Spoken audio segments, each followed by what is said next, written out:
बर'नि news portal नायगिरि बयनिसिमबो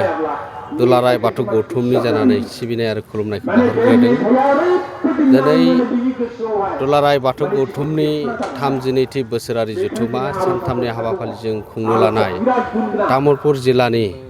सिङाव थानाय कथालिकुसि बियाब बे माइनाव फैलाव फोथाराव सानथामनि हाबाफारिजों खुंनो लानाय आरो दिनै सेथि सान आरो बे सेथि सानाव दिनै हाबाफारि बायदि फुंबिलिनि जा आर'ज बेयो दिनै जागायबाय आरो बिदि दिनै गोबां हाबाफारि दंबावो। दा बेजों लोगोसे दिनै दुलाराय बाथौ गौथुमनि थान्दै आजावनायजों लोगोसे दिनै मोनाबिलियाव थान्दै मेल जिरायनाय जागोन। जों बे सानथामनि हाबाफारियाव मोनसे मेहेरगोनां दुलाराय बाथौ गौथुमखौ जौगानाय गेरेमसा बाथौ धोरोमखौ जौगाहोनायनि थाखाय खामानि मावलांनो थाखाय जोङो थान्दै मेलाव गोबां सावरायनाय हाबाफारि लागोन आरो बेजोंनो जों दिनै बे सानथामनि हाबाफारियाव जोबथा सान बा 6 एप्रिलाव मानाव गेदेर आसामनि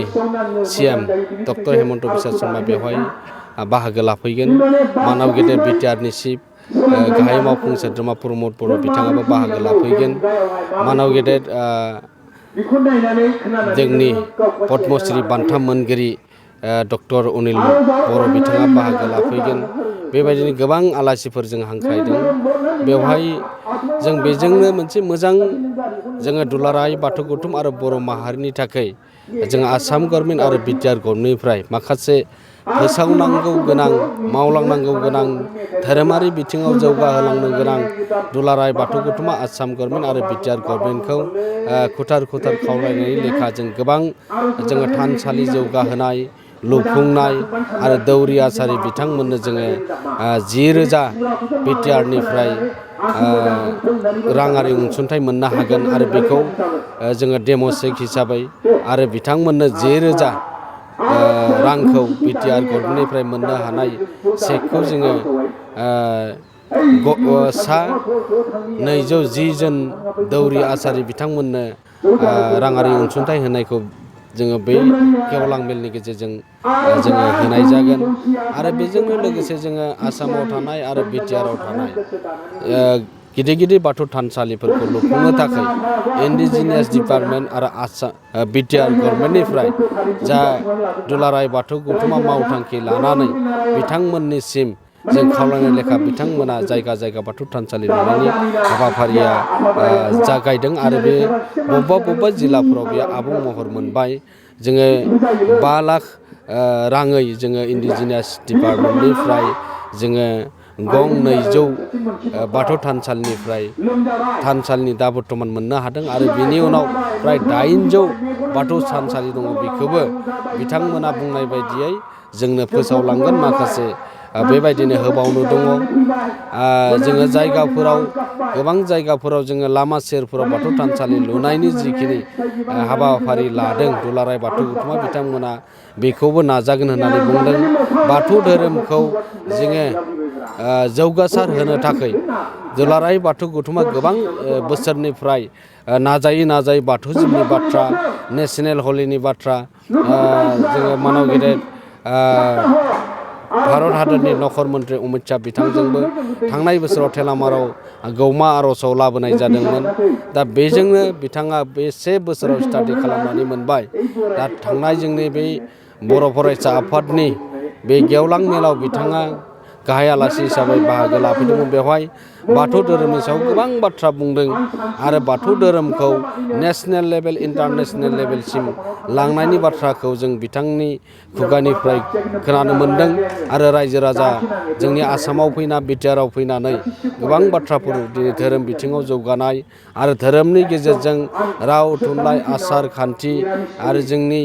हारिमुखौ जों जौगाहोनो थाखाय सोलोंथाइखौ जौगाहोनो थाखाय दिनै बर'नि गेजेराव जोङो धोरोम बिथिंनि गेजेरजोंसो दिनै गेरेमसा हारि आरो धोरोमखौ जौगाहोनो हागोनखौ दुलाराय बाथौ गौथुमनि सायाव बिथांमोना फोथायनाय दं आरो बेबायदिनो फोथायनाय थानायनि गेजेरजों दुलाराय बाथौ गौथुमनि गेजेरजों गोबां धोरोमजों आरो हारिखौ फोसाबनो थाखाय जौगालांहोनो थाखाय खामानि मावनो थाखाय दुलाराय बाथौ गौथुमा दिनैनि समाव आसाम गभर्नमेन्ट आरो बिटिआर गभर्नमेन्टनिफ्राय राङारि अनसुंथाइ आरो मददफोरखौ मोननो हादों दिनैनि समाव। दुलाराय बाथौ गौथुमा बेखौ जों सानफ्रोमबो बुंबोबाय थादों ससियेल मिडियानि गेजेरजों दुलाराय बाथौ गौथुमा गासै बाथौ धोरोमखौ लानानैनो बाथौ धोरोमाथ' नै मोनसे जोङो बाथौ धोरोमखौ लानानैनो जोङो सोरबा गावबा गाव मा होनना बुंदों गौथुम दानानै आफाद दानानै सोरबा बिबानगिरिनि नेतृत्वआव नाथाय बेबो बिदिनो बाथौ धोरोम जौगानायनि खामानि मावदों नाथाय बेफोर गासैबो सिन्था सरसा खालामनानै दुलाराय बाथौ गौथुमा दिनैनि समाव थांनाय 20 जुलाइआव थांनाय बोसोरनि 20 जुलाइ 2024 खालाराव जे गासै आसामनि सिङाव थानाय बाथौआरि आफादफोरखौ लानानै जों मोनसे जथाय सावरायनाय जादों बेखौ लानानै क'र्डिनेशन कमिटिबो दानाय जादों आरो बे क'र्डिनेशन कमिटिनि गेजेरजों जोङो बाथौ धोरोमखौ लानानै जुदि जोङो खामानि मावदोंब्ला जों खौसेयै खामानि मावनांगोन आरो गोथार बाथौ सान फालिनायनि बाथ्रा फैदों जोङो बाथौ गोथार सानखौ स्टेट हलिडे जुदि मोनबायब्ला जोङो दिनै गावस्राना थानायनि बाथ्रा गैला बाथौ जिउनि बाथ्राखौ जों बुंबोबाय थादोंब्ला बाथौ जिउ मोननांगौब्ला जोङो दिनै गावस्राना थानानै जोङो धोरोमनि थाखाय जों आलादा टिम दानानै जुदि थादोंब्लाबो जोङो दिनै धोरोमनि थाखाय बाथौ जिउनि थाखाय गोथार बाथौ सान फालिनायनि थाखाय खेराइ खुंनायनि थाखाय जोङो बबेबा मोनसे सम आरो खालारफोरखौ लानानै जोङो थख' आरो जोङो गोसार होनाय खौसेथि आरो गोजोन थासारिखौ जों लाबोनो हायो होननानै दुलाराय बाथौ गौथुमा बे सिन्था साराखौ लाबोदों गोरोबैनि गेजेरावबो खौसेथि बे मोन्थोरजों जों आवगायनो थाखाय दुलाराय बाथौ गौथुम आरो क'र्डिनेशन कमिटिनि थाखाय बेखौ नाजाबाय थादों आरो दिनैनि समाव बे गमामायैनो मोगथां महर मोनदों आरो जायफोरा दिनै क'र्डिनेशन मोनसे गोजोनथाव खौरां क'क्राझार सहरनि जेआइडि र'डजों नांजाबनाय सुदेमपुरि गांजेमा बाजाराव थानाय आइ आफा मेड लाइफ बिएम हस्पिटालाव बेराम सोखानो हानायनि गोबां खाबुफोर दं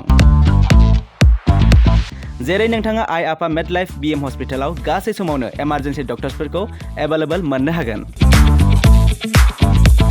आरो बेयाव medical laboratory pharmacy paediatrics medicine gynaecology radiologist surgery dental cardiology gastroenterology urology dental X-ray play area X-ray sonography अटि थामहिनबा अपारेटिं थियेटार आइसिइउ आरो एनआइसिइउ पिआइसिइउफोरनि डक्टरफोरा एभेलेबल दं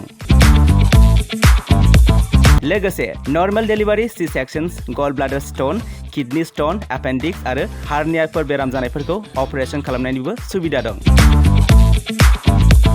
आइ आफा मेड लाइफ बिएम हस्पिटालाव सप्ताफ्रोमबो फार्मासिजों लोगोसे लेबरेटरि आरो सप्ताफ्रोमबो इमारजेन्सि सार्भिसजों लोगोसे 24 घन्टा जेब्लायबो खुलायै थागोन आरो बेयाव लांलाय लाबोलाय खालामनो थाखाय एम्बुलेन्सनि सार्भिसबो थागोन बेनिखायनो ओनसोलनि सुबुंफोरा बेराम आजारफोरजों भुगिनानै दंब्ला क'क्राझार सहरनि आइ आफा मेड लाइफ बिएम हस्पिटालाव फाहामथाय लाफैनो हागोन लोगोसे नोंथाङा 9101655430 एबा 8822688026 बे जानबुं नम्बरनि गेजेरजों थोंजों कल खालामना आबुङै खौरां लाहरनो हागोन